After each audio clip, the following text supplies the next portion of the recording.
నమస్కారం ఘంటారావానికి స్వాగతం. ముందుగా ప్రధాన అంశాలు. అలనాటి మహానటి ఇంతవరకు ఫిల్మ్ ఛాంబర్లో భౌతిక గాయం, అనంతరం అంత్యక్రియలు.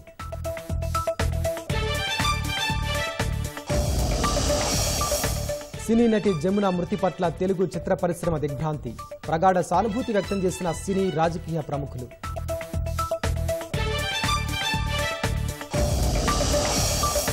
హైదరాబాద్ మెరిడియన్ స్కూల్లో పరీక్షా పే చర్చ విద్యార్థులతో వర్చువల్గా మాట్లాడిన మోదీ. హాజరైన భాజపా నేతలు.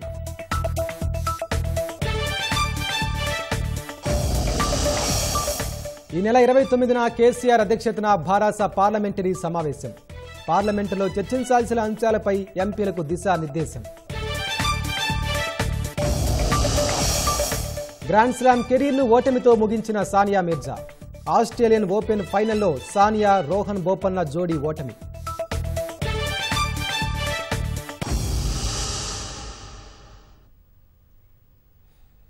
అలనాటి సీనియర్ నటి జమున కన్నుమూశారు. ఉదయం 7:40 హైదరాబాద్లోని నివాసంలో తుది శ్వాస విడిచినట్లు కుటుంబ సభ్యులు తెలిపారు. మధ్యాహ్నం పార్థివ దేహాన్ని ఫిలిం ఛాంబర్లకు తరలిస్తున్నట్లు చెప్పారు. అభిమానులు, సినీ రాజకీయ ప్రముఖుల సందర్శనార్థం సాయంత్రం వరకు ఫిలిం ఛాంబర్లోనే పార్థివ దేహం ఉంచనున్నారు. అనంతరం మహాప్రస్థానంలో అంతిమ సంస్కారాలు నిర్వహించనున్నట్లు కుటుంబీకులు తెలిపారు. ఎన్టీఆర్, ఏఎన్ఆర్ వంటి సీనియర్ నటులతో దాదాపు 200కు పైగా చిత్రాల్లో ఆమె నటించారు. 1936 ఆగస్టు 30న హంపీలో పుట్టిన జమున గుంటూరు జిల్లా దుగ్గిరాలలో పెరిగారు. అలనాటి నటుడు జగ్గయ్య సరసన నాటకాల్లో నటించిన ఆమె ఆ తర్వాత సినీ రంగ ప్రవేశం చేశారు.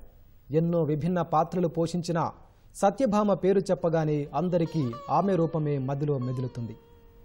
ఇందిరాగాంధీపై అభిమానంతో ఆమె కాంగ్రెస్ పార్టీ తరపున 1980-89లో రాజమహేంద్రవరం నుంచి ఎంపీగా పోటీ చేసి గెలిచారు. ఆ తర్వాత భాజపాలో చేరారు.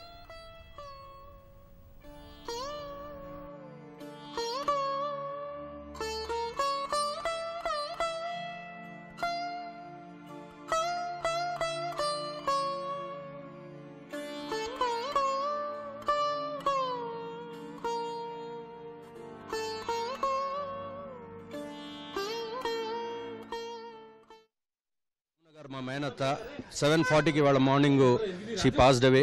పురోహిత్కి వెయిట్ చేస్తున్నాము. దీని తర్వాత ఫిల్మ్ చేంబర్స్ దగ్గరికి తీసుకెళ్తాము. మీరందరూ ఫిల్మ్ చేంబర్స్కి రండి. తన అభిమానులు కూడా ఫిల్మ్ చేంబర్కి రావచ్చు. We'll let you know the timing in another half an hour. వస్తున్నారండి morning, early morning. Age related issues అండి, age related. She had a very happy, peaceful, blissful life and she passed away peacefully at the age of 87. And thanks for all your media supporting her. You are the one, and the Abhimanulu, you are the one who made her what it is. Thank you.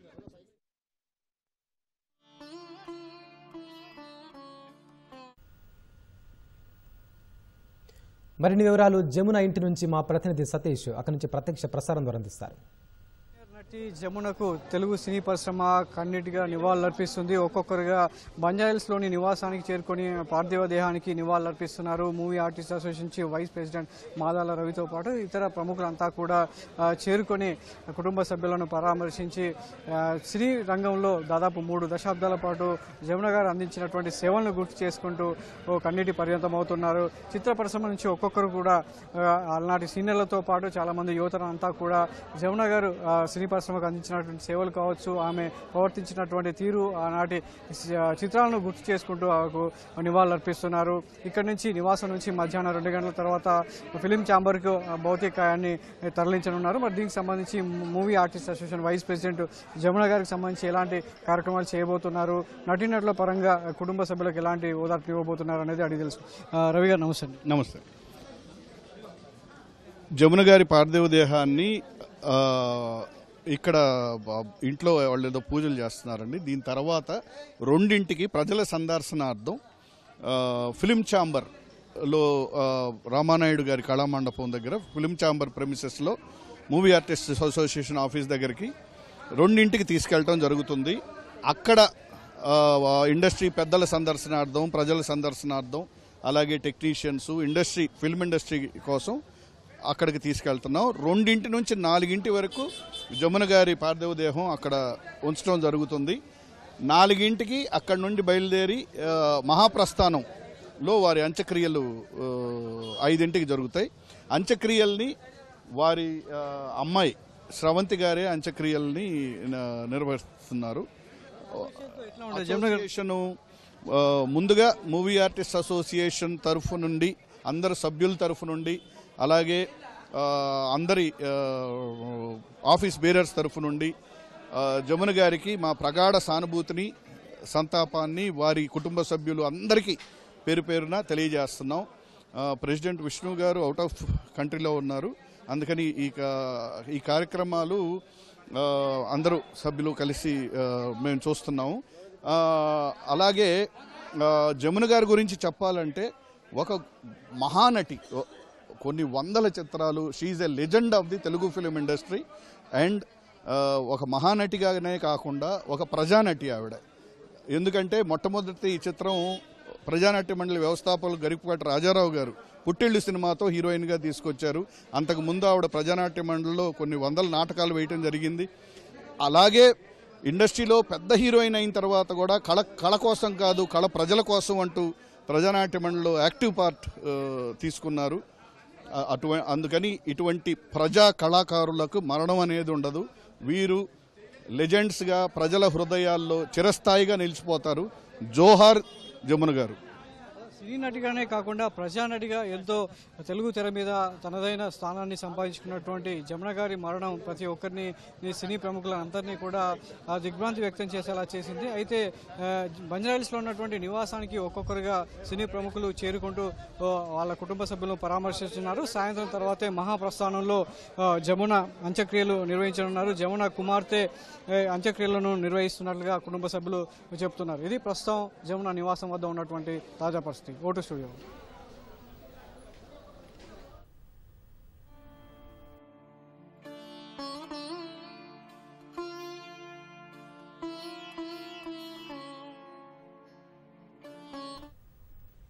పరీక్షా pay చర్చలో భాగంగా ప్రధాని మోదీ మాట్లాడుతున్నారు. ప్రత్యక్ష ప్రసారంలో చూద్దాం. और वो उसी की टिप्पणी को जवाब देता रहता है.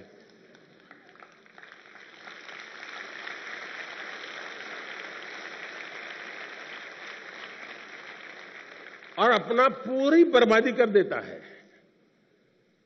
और अगर टिप्पणी है हंसी मजाक में बॉल खेल लिया छुट्टी कर दी, दूसरी सेकंड में अपने विषय पे चला जाता है, तो उसको फोकस एक्टिविटी का परिणाम मिलता है. और इसलिए हमें अपना फोकस छोड़ना नहीं चाहिए. दूसरी बात है, देखिए आलोचना करने के लिए बहुत मेहनत करनी पड़ती है, बहुत अध्ययन करना पड़ता है, उसका एनालिसिस करना पड़ता है, कंपैरिजन करनी पड़ती है, भूतकाल देखना पड़ता है, वर्तमान देखना पड़ता है, भविष्य देखना पड़ता है. बड़ी मेहनत करनी पड़ती है, तब जाके आलोचना संभव होती है. और इसलिए आजकल शॉर्टकट का जमाना है. ज्यादातर लोग आरोप करते हैं, आलोचना नहीं करते. आरोप और आलोचना के बीच में बहुत बड़ी खाई है. हम आरोपों को आलोचना न समझे. आलोचना तो एक प्रकार से वो न्यूट्रिएंट है जो हमें समृद्ध करता है. आरोप वो चीजें हैं जिसको हमने आरोप लगाने वालों को गंभीरता से लेने की जरूरत नहीं है, समय बर्बाद की जरूरत नहीं है. लेकिन आलोचना को कभी लाइट नहीं लेना चाहिए. आलोचना को हमेशा मूल्यवान समझना चाहिए. वो हमारी जिंदगी को बनाने के लिए बहुत काम आती है. और अगर हम ईमानदार हैं, हमने प्रामाणिक सत्यनिष्ठा से काम किया है, समाज के लिए काम किया है, निश्चित मकसद के लिए काम किया है, तो आरोपों की बिल्कुल परवाह मत कीजिए दोस्तों. समझता हूं आपकी एक बहुत बड़ी ताकत बन जाएगी. बहुत बहुत धन्यवाद.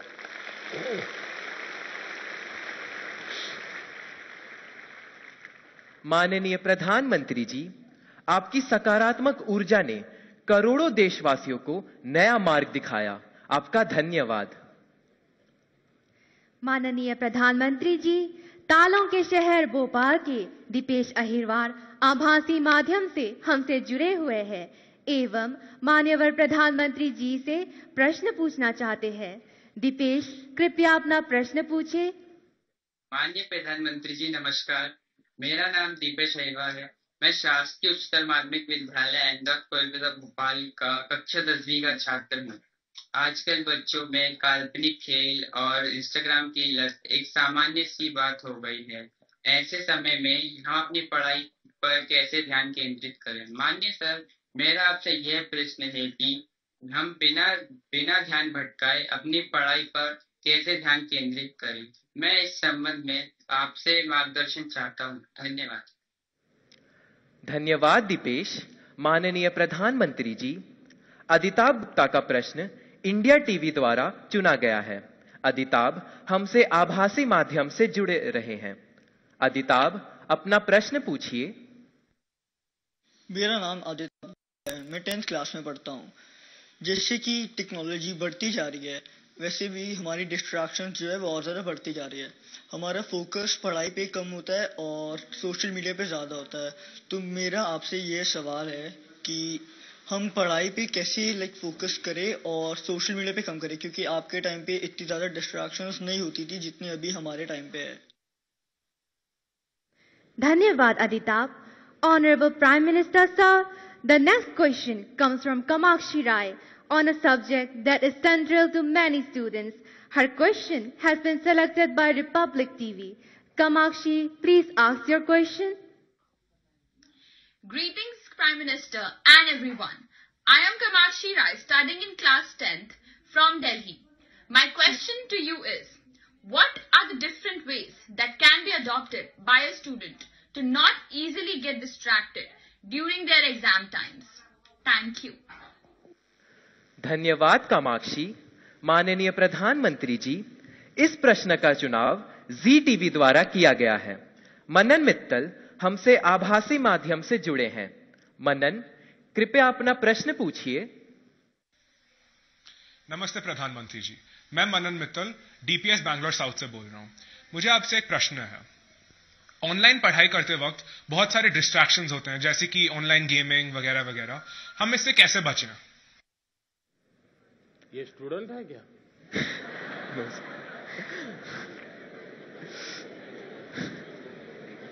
वो गैजेट में खोते रहते होगे। धन्यवाद मनन। माननीय प्रधानमंत्री जी, दीपेश, अदिताभ, कामाक्षी एवं मनन परीक्षा में आने वाले व्यवधान पर और इससे कैसे बाहर निकलें, इस विषय पर आपसे मार्गदर्शन चाहते हैं। कृपया मार्गदर्शन करें माननीय प्रधानमंत्री जी।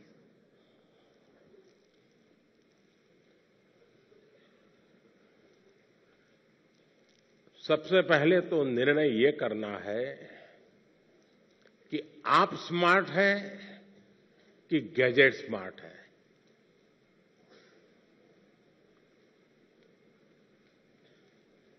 कभी कभी तो लगता है कि आप अपने से भी ज्यादा गैजेट्स को ज्यादा स्मार्ट मान लेते हैं और गलती वहीं से शुरू हो जाती है। आप विश्वास करिए, परमात्मा ने आपको बहुत शक्ति दी है।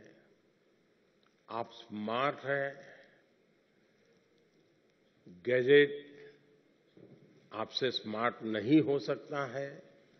आपकी जितनी स्मार्टनेस ज्यादा होगी, उतना गैजेट का सही उपयोग आप कर पाएंगे। वो एक इंस्ट्रूमेंट है जो आपकी गति में नई तेजी लाता है।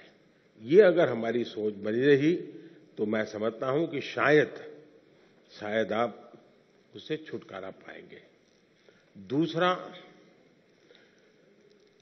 देश के लिए बहुत बड़ी चिंता का विषय है जी।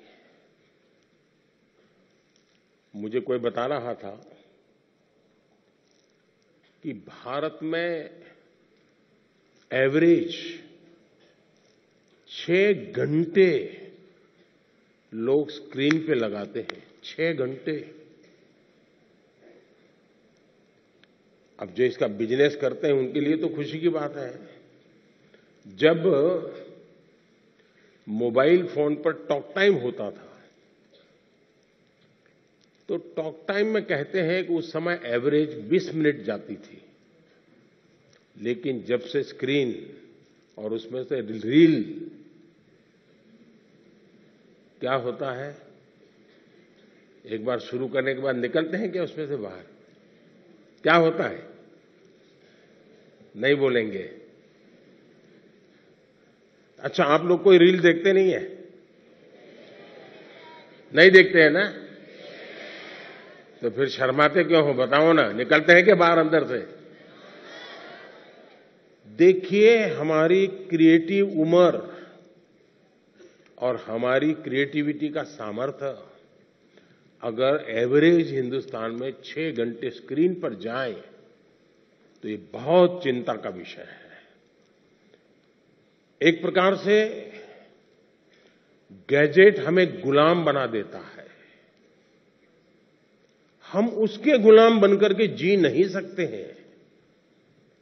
परमात्मा ने हमें एक स्वतंत्र अस्तित्व दिया है, स्वतंत्र व्यक्तित्व दिया है, और इसलिए हमें सचेत रहना चाहिए कि कहीं मैं इसका गुलाम तो नहीं हूं। आपने देखा होगा, आप कभी भी देखे होंगे, मेरे हाथ में कभी कोई मोबाइल फोन शायद आप रेयरली कभी देखा होगा, रेयरली। मैंने क्यों अपने आप को संभाल के रखा हुआ है, जबकि मैं एक्टिव बहुत हूं, लेकिन उसके लिए समय मैंने तय किया हुआ है। उस समय के बाहर मैं ज्यादा नहीं करता हूं, और इसलिए लोग तो मैंने देखा है, अच्छी मीटिंग चल रही है, बहुत अच्छी, और थोड़ा सा वाइब्रेशन आया तो ऐसे निकाल के देखता है। मैं समझता हूं कि हमने खुद ने कोशिश करनी चाहिए कि हम इन गैजेट्स के गुलाम नहीं बनेंगे। मैं एक स्वतंत्र व्यक्तित्व हूं, मेरा स्वतंत्र अस्तित्व है, और उसमें से जो मेरे काम की चीज है उस तक ही मैं सीमित रहूंगा। मैं टेक्नोलॉजी का उपयोग करूंगा, मैं टेक्नोलॉजी से भागूंगा नहीं, लेकिन मैं उसकी उपयोगिता और आवश्यकता अपने मुताबिक करूंगा। अब मान लीजिए आपने ऑनलाइन डोसा बनाने की बढ़िया रेसिपी पढ़ ली, घंटा लगा दिया, कौन कौन से इंग्रेडिएंट्स होते हैं वो भी कर लिया, पेट भर जाएगा क्या? भर जाएगा क्या? नहीं भरेगा ना। उसके लिए तो डोसा बना के खाना पड़ेगा ना। ఈ నెల 31 నుంచి ప్రారంభం కానున్న పార్లమెంటు వేదికగా మరోసారి గలమెత్తాలని భారత రాష్ట్ర సమితి అభిప్రాయంతో ఉంది. ఇందులో భాగంగా రాష్ట్ర అభివృద్ధికి సహకరించాలంటూ గత కొన్నేళ్లుగా పార్లమెంటు వేదికగా పోరాటం చేసిన బీఆర్ఎస్ మరోసారి తమ వాణిని గట్టిగా వినిపించాలని యోచిస్తోంది. పార్లమెంటులో అనుసరించాల్సిన నిర్దేశం చేసేందుకు ఈ నెల 29వ తేదీ మధ్యాహ్నం 1 గంటకు ప్రగతి భవన్ సీఎం కేసీఆర్ అధ్యక్షతన బీఆర్ఎస్ పార్లమెంటరీ పార్టీ సమావేశం కానుంది. మధ్యాహ్న భోజనం అనంతరం సమావేశం ప్రారంభం కానుంది. బడ్జెట్ సమావేశాల నేపథ్యంలో పార్లమెంటులో చర్చించాల్సిన అంశాలు, అనుసరించాల్సిన వ్యూహంపై పార్టీ ఎంపీలకు ముఖ్యమంత్రి కేసీఆర్ దిశానిర్దేశం చేయనున్నారని పార్టీ వర్గాలు వెల్లడించాయి. నిర్మల్లో ఓ బుల్లి రైలు సందడి చేసింది. అదేంటి, నిర్మల్కి రైలు మార్గం లేదు కదా, రైలు ఎలా వచ్చిందని ఆశ్చర్యపోతున్నారా? చిన్న టైర్లతో నడిచే రైలును పోలిన వాహనం అది. ఓ ప్రైవేట్ పాఠశాల వారు ప్రధాన రహదారిపై నడిపించిన ఆ బుల్లి రైలును అందరూ ఆసక్తిగా చూడగా కొందరు ఉత్సాహంగా స్వీయ చిత్రాలు తీసుకున్నారు. ఎన్నో ఏళ్లుగా జిల్లా వాసులకున్న రైలు కళ తాత్కాలికంగానైనా తీరిందంటూ పలువురు ఆనందం వ్యక్తం చేశారు.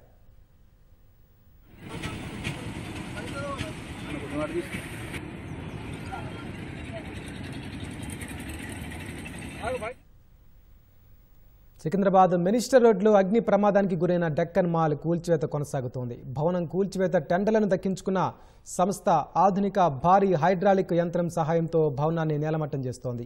కూల్చివేత కారణంగా పరిసర ప్రాంతాల్లో పోలీసులు బందోబస్తు ఏర్పాటు చేశారు.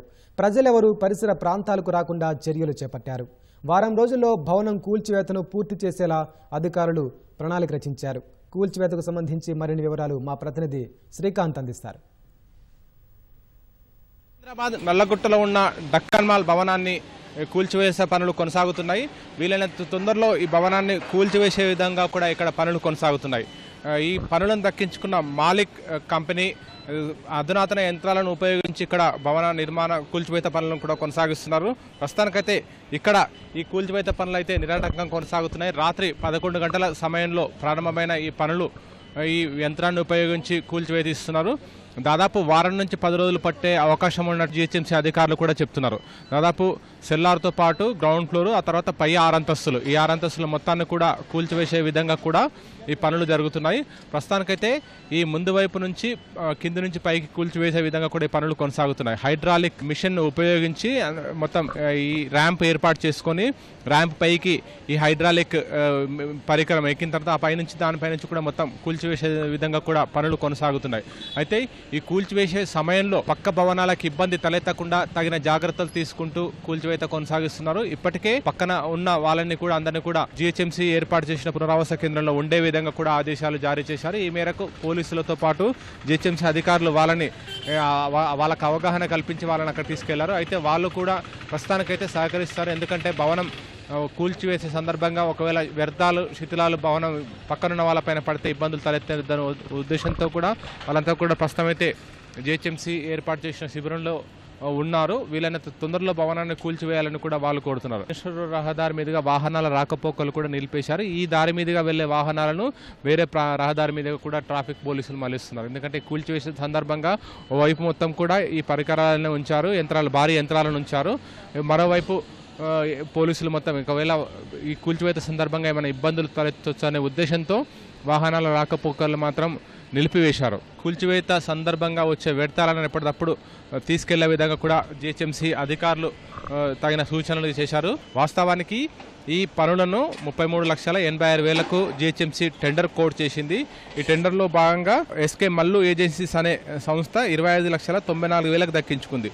నిన్న ఉదయమే ఈ పనులు ప్రారంభమవ్వాల్సి ఉండగా ఎస్కే మల్లు ఏజెన్సీస్ వద్ద ఉన్న యంత్రాలు ఏమాత్రం సరిపోవని చెప్పి కూడా అధికారులు తేల్చారు.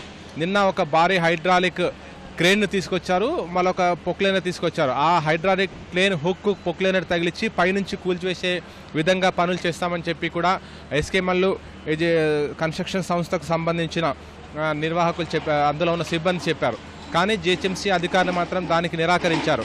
ఆ తర్వాత సాయంత్రం వరకు కూడా మరొక యంత్రం తీసుకొస్తానని చెప్పినప్పటికీ ఆ మేరకు సరైన సమయంలో ఆ పనులు దక్కించుకున్న ఎస్కే మల్లు కన్స్ట్రక్షన్ సంస్థ ప్రతినిధులు స్పందించకపోవడంతో వెంటనే జిహెచ్ఎంసీ అధికారులు మాలిక్ కన్స్ట్రక్షన్స్ కంపెనీ ట్రేడర్స్కు ఈ పనులు అప్పగించారు. మొత్తం 33 లక్షలకు ఈ పని చేసే విధంగా కూడా ఆయనతో ఒప్పందం కుదిరింది. ఈ మేరకు పనులు కూడా వేగంగానే కొనసాగుతున్నాయి. నిరాటంకంగా రాత్రి పగలు మొత్తం కూడా ఈ కూల్చివేత ప్రక్రియ చేయాలని చెప్పి కూడా జిహెచ్ఎంసీ అధికారులు సూచించారు. కాబట్టి ఆ మేరకు ఈ పనులు దక్కించుకున్న కంపెనీ కూడా తగిన ఏర్పాట్లు చేసుకుంది, తగిన సిబ్బందిని కూడా ఏర్పాటు చేసుకుంది. ఇవి వారం నుంచి 10 రోజులు పడుతుందని చెప్పారు. మొత్తం అంటే ఈ వ్యర్థాలను ఇక్కడి నుంచి తొలగించే ప్రక్రియ ఇంకా మరి కొంత సమయం కూడా తీసుకునే అవకాశం ఉంది. ప్రస్తుతానికైతే ఈ మొత్తం భవనాన్ని మొత్తం కూల్చివేసిన తర్వాత ఆ తర్వాత వ్యర్థాలను మాత్రం తర్వాత అయినా తొలగించవచ్చు అని చెప్పి కూడా జిహెచ్ఎంసీ అధికారులు భావిస్తున్నారు. కెమెరా పర్సన్ ఎన్ రమేష్తో శ్రీకాంత్, ఈటీవీ న్యూస్, హైదరాబాద్. భారత్ చైనాల మధ్య సరిహద్దు ఉద్రిక్తతలను నిశితంగా పరిశీలిస్తున్నామని అమెరికా వెల్లడించింది. గతేడాది డిసెంబర్లో ఇరు వర్గాలు వెనక్కి తగ్గడం హర్షణీయమని తెలిపింది.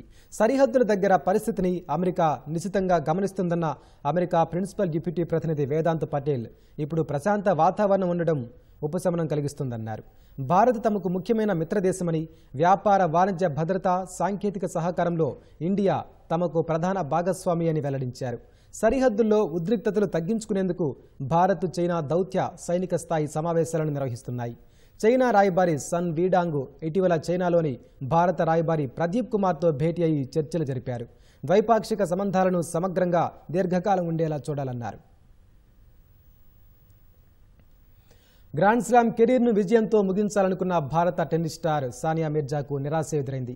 ఆస్ట్రేలియన్ ఓపెన్ మిక్స్డ్ డబుల్స్ ఫైనల్లో సానియా మిర్జా, రోహన్ బోపన్నా జోడీ ఓటమి పాలైంది. ఫైనల్లో 6-7, 2-6 తేడాతో బ్రెజిల్ జంట స్టెఫానీ రఫెల్లో చేతిలో సానియా జోడీ పరాజయం పాలైంది. ఇప్పటి వరకు 6 గ్రాండ్ స్లామ్ ట్రోఫీలను సొంతం చేసుకున్న 36 ఏళ్ల ఈ టెన్నిస్ స్టార్ కెరీర్లో చెరో 3 మహిళల డబుల్స్, మిక్స్డ్ డబుల్స్ ట్రోఫీలను కైవసం చేసుకుంది. ఆస్ట్రేలియా ప్రముఖ డబ్బింగ్ ఆర్టిస్టు శ్రీనివాసమూర్తి కన్నుమూశారు. తెలుగు, తమిళ సినిమాలకు సేవలందించిన శ్రీనివాసమూర్తి గుండెపోటుతో చెన్నైలో తుది శ్వాస విడిచారని కుటుంబ సభ్యులు తెలిపారు. పలువురు స్టార్ హీరోలకు శ్రీనివాసమూర్తి గాత్రదానం చేశారు. నటులు సూర్య, అజిత్, మోహన్ లాల్, రాజశేఖర్, విక్రమ్కు డబ్బింగ్ చెప్పారు. బాలీవుడ్లో షారూక్, సల్మాన్ ఖాన్తో పాటు తెలుగులోకి అనువాదమైన పలు హాలీవుడ్ సినిమాలకు శ్రీనివాసమూర్తి గళమందించారు. ముఖ్యంగా నటుడు సూర్యకు ఈయన గొంతు అద్భుతంగా సరిపోతుంది.